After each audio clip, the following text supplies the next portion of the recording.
Hello and welcome to the Campus Technology Insider Podcast. I'm Rhea Kelly, Editor-in-Chief of Campus Technology and your host. And I'm here with Dr. Anthony Lee, President and CEO of Westcliff University, to talk about the impact of AI on higher education and workforce readiness and what universities can do about it. So, Dr. Lee, it must be an interesting time to be a university president in this age of AI. So with that in mind, tell me about yourself and your background and kind of what your priorities are in your role.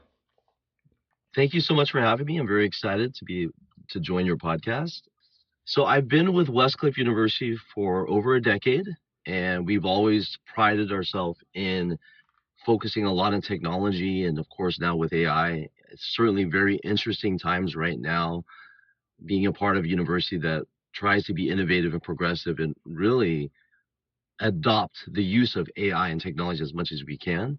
I think that some of the things that have come to the forefront for us is how we utilize it with students and with faculty, and what the parameters we're going to put in place, how much we encourage it and the use of it, and obviously having a lot of guardrails around it. But I'm certainly of the mindset that technology is a priority for us. You know, we're one of the first universities to have live synchronous online classes. We were using, I like to say this a lot, we were using Zoom when it was in beta stage. And so over 11, 12 years now, we've been using Zoom, and one of the first universities to do that. And that really helped us, of course, as we transition through COVID and all those type of things. But it's certainly a priority for us. And I think it's continuing to just increase in importance in the future as well. So tell me more about Westcliff's approach to AI. I want to dive into all those details. Yeah, I mean, I think there's different levels, right? So most importantly is how are we using AI in terms of delivering education, and how do we do that in terms of training faculty and educating faculty at the same time? We have a lot of faculty members that are doing research in AI, and I think that we've really encouraged that and supported that. In terms of how we deliver classes, you know, there's a lot of ways to be able to teach students and provide education to students and try to scale it. So I think the use of AI and the use of technology is going to help in that way. And I also think the other side of it also is going to be, how do we leverage faculty to their best of their abilities and their strengths, right? And I think using technology, using AI to take away some of the tasks that faculty generally or historically would take on is important to us. And those are the things we're looking at, so that faculty can actually teach students and focus on education, delivering the education, and also focus on the human interaction with students, focus on how they leverage their professional experience, their background, their knowledge, and hopefully some of that knowledge transfer to students as well as part of their educational journey. Would you say that Westcliff faculty are generally enthusiastic about embracing AI tools? Like, how is that level of adoption going? Very well, I would say. I think we're fortunate. All of our teachers teach an online class. I've been teaching online for some time. Even the ones that are teaching campus courses to our students, they teach online classes as well. So I think because of that, and the fact that our university has always been, I would say, on the cutting edge of technology and utilizing it, adoption has been great. And we've also rolled out different tools, one that we built in-house as well and developed in-house and created. And we've seen adoption of it, and you know, it's been great so far. So can you tell me more about linking that use of AI in education to workforce readiness? Like, what is Westcliff doing to prepare students with those AI skills that they're going to need? Our students, when they graduate, if they don't have AI skills, they're going to be left behind. Like, it's no question the future of education and future of workforce and jobs. They need to understand how to use it the right way and really leverage their own efficiencies in their work performance and work output for companies and industry to really value them, right? So for us, we use different tools in the curriculum that will allow them to simulate real world problems, real life situations, and we have built a curriculum that's centered around that.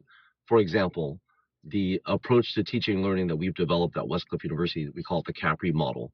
CAPRI stands for contextual, applied, practical, relevant, and inclusive.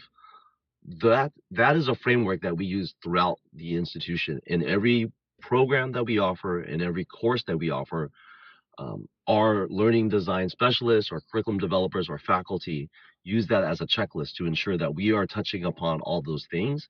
So we have to make sure our programs are contextual, they're applied, they're practical, they're relevant, and that's all related to jobs, right? Like taking education, academic, research, philosophies, and all that, we need to understand how do we make that practical and make it relevant for our students so that they can apply those learnings in real life situations that would simulate what would happen when they're when they're working in a job.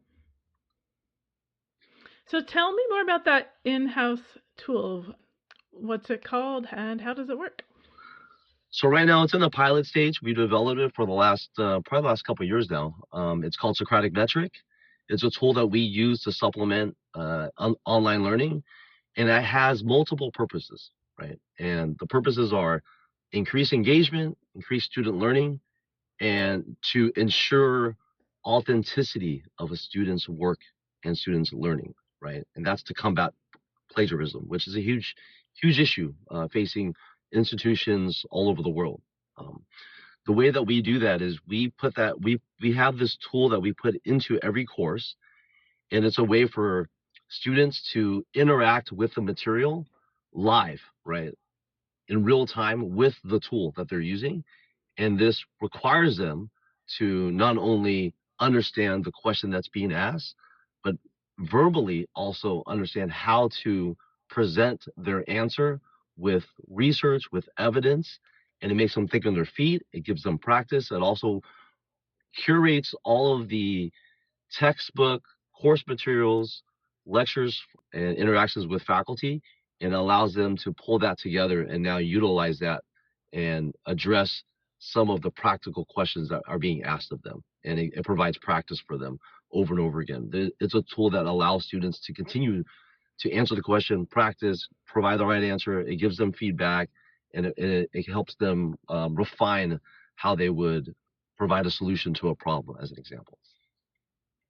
It sounds like all of the materials involved in a course are sort of like the data that an AI is trained on to support the student. Is that kind of what's happening there? Yes. It's a culmination of all the material and information that they're getting inside the class, curated into one platform that's private, that's on our server, and it's private, and it's going to be contained in that class. And now students are utilizing that to figure out how do we apply that to different like real world situations, real life problems, and we'll provide them with scenarios, provide them with questions, and they have to come up with and figure out a way to like critically think and how to solve problems. I think those are two big things in education in general, right? To prepare students for a workforce, it's really about critical thinking and problem solving, and that's a big part of what we try to do as well. And what is the interface for students? Is this like a chat interface, or I'm just curious, like what is the user experience like for students? Yeah, I mean, that's something we put a lot of time and effort in. So we piloted this across over 1,000 students that have piloted it, and we've gotten great feedback from students, with faculty, a lot of testimonials for sure, looking at that data. And right now we are in discussions with the executive team and with the faculty as well to see if we're able to roll that out. The experience, like roll that out campus wide, and we're probably going to do that in the upcoming fall semester as well. And it's going to take some time. There'll be phases, of course, right? You can't roll it out completely, but the user experience is going to be, in each classroom, there's a prompt there, and it's sort of like, I would call it a teaching assistant, or it's more like a faculty member there in the online classroom that they're interacting with, right? So there'll be questions asked, they'll answer it, and there'll be live feedback, live interaction, like you're almost talking to somebody. And I think that also helps train them over and over again in terms of how to think on their feet and provide evidence and think in real time. We're doing that to allow faculty to be able to monitor those interactions. And then outside of that, faculty will talk to each of the individual students live about, what had transpired in those interactions, and provide some additional guidance, teaching, feedback, and those type of things live as well to each student. You had mentioned, academic integrity as a big deal. So how does the Socratic metric, just can you talk more about how that helps foster that academic integrity that's so important? Historically, a lot of online classes have always had, written assignments that you can just take, and then you put that into ChatGPT or Grok or whatever, or Gemini, and then you could just look up the answer and then copy and paste that over, right? So what we've tried to take away from that is there's a time aspect to it, where students get the question, there's a limited time for them to answer it, and they have to read the question, then they have to come up with their answer, and they have to look at different ways to present that. But they have to do it in real time. So they have to go back and forth in real time. It doesn't allow them as much time to go and copy paste something in ChatGPT. They can still do that, but I think the practice of going back and forth has proven with research that that's going to help them learn even better. And our results that we have seen in our pilots so far have shown increases in student learning and student engagement for sure. Like, students love it, but also looking at the data afterwards has increased student learning. The course learning outcomes, the program learning outcomes, the knowledge skills that we want them to learn, we've seen evidence that it's gotten better.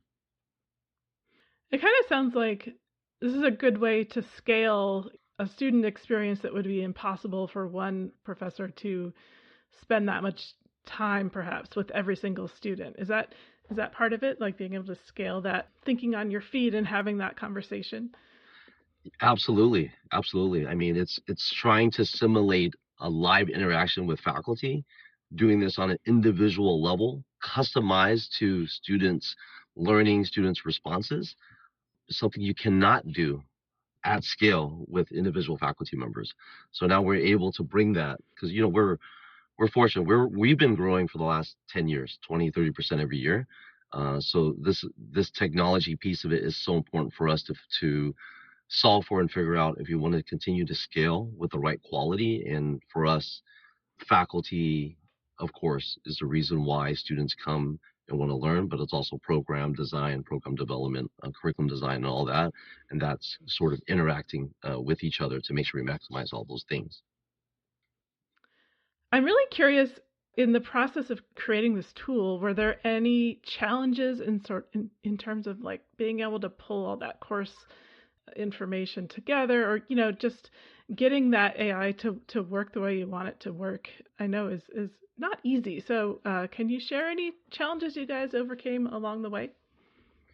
Yeah, I mean, I think the first one was user experience for sure. I mean, making sure that it runs smoothly and it makes sense and it's intuitive, because part of when you're trying to roll out a technology like this, it's going to be a lot of training on the faculty side so they understand how to use the tool. And then now faculty are going to train students on how to use the tool. So we were very intentional about having faculty committees and groups that were focused on this pilot, and then also having, most importantly, is having students provide feedback, but formally provide feedback in sort of a committee settings where they can provide feedback. And some of these, and we piloted where some students took it in one session, they took it again the next session. So we continue to iterate it to make it better. In terms of your other point about curating content, yeah, that's a challenge for sure.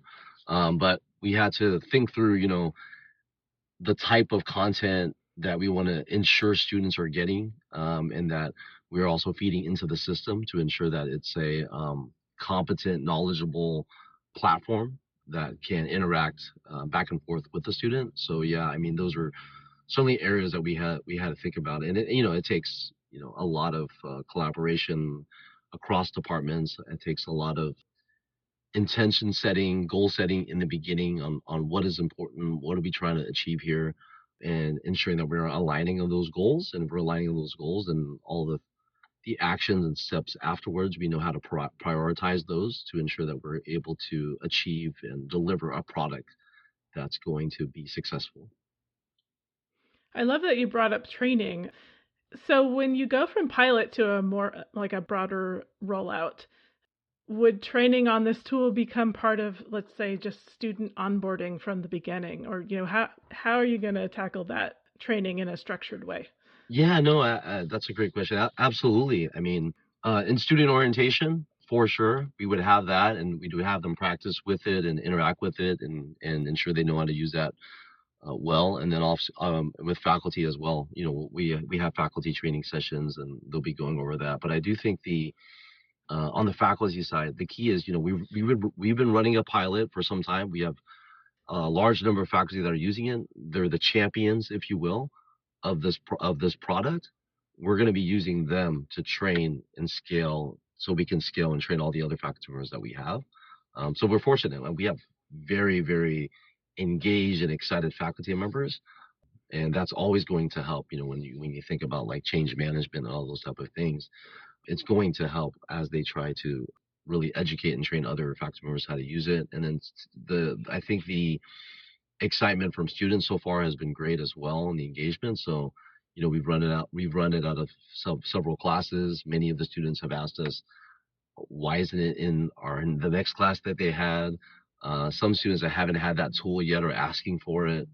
But yeah, I mean, that helps a lot. But in terms of training, for sure, you have to be able to do that not only in orientation when they first start a new program, but in the beginning of each class too. You want to make sure you go through it and provide the support that you need. And I would say it's not just from a faculty perspective, but of course, I think that's one of the things we pride ourselves on, is how much support we provide our students from a faculty perspective, from a student advising perspective, and also from a tech and IT perspective.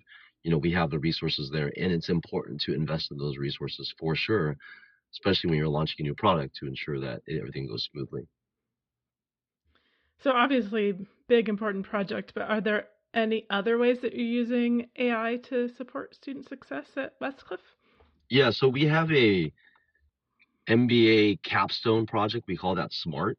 And this is very common in many business schools around the world, where you get a group of students together and they work on a real life project for companies and work for industry to get practical learning. We've expanded that to have groups of students across colleges, across programs, so it's interdisciplinary, and across levels as well. It could be a bachelor or master's student with a doctorate student on the same team, so that it simulates real life situations even more. But I would say in that program in particular, we've run and developed a lot of AI projects for other companies. Like there's one that was transcript evaluation. There was one that was automating resumes that were coming in. There was a fire company. We were running simulations for the fire company. These were all developed by our students, and it's all about automating, AI technology, and the feedback we've gotten from those companies have been great. They're actually implementing it and leveraging and using it in those companies. So it's I think that's an area where we're going to continue to do a lot more things in.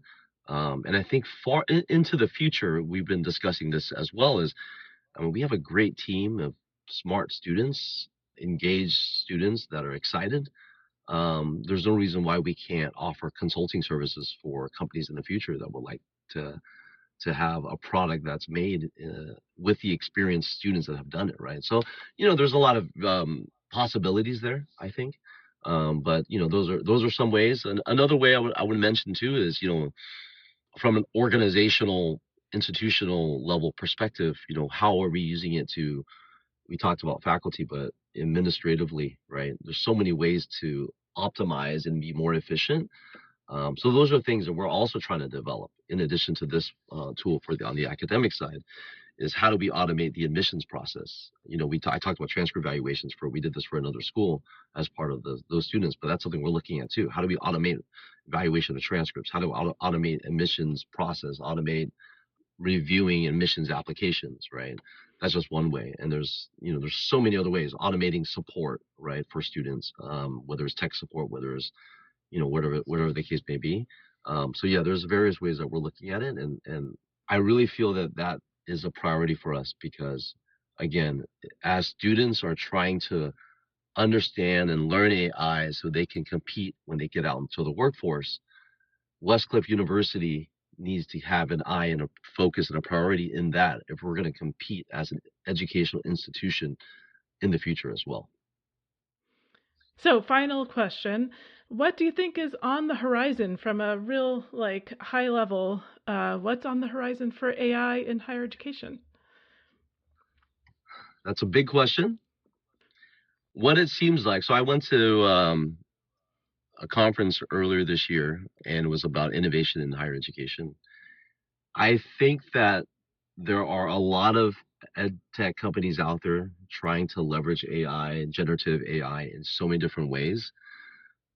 I think the future is going to be which ones make the most sense, and how do we continue to value and leverage the human experience, the human background, emotional side of things to support students in the classroom, in the online classroom, in the physical classroom, and outside that as well. As we all know, in education, the whole journey is not just about the education, but how much we're able to really prepare students to be better citizens of the world, be better people. And I think, to me, there's just so much opportunity there that it's going to be pretty exciting, right? And there's also other things I haven't mentioned that we're working on. There's different ways. I want to mention this as well. Is we're looking at, you want to look at retention rates and graduation rates. That's most important, right, for students. We want students to graduate and be retained. So there's different ways we're looking at that as a tool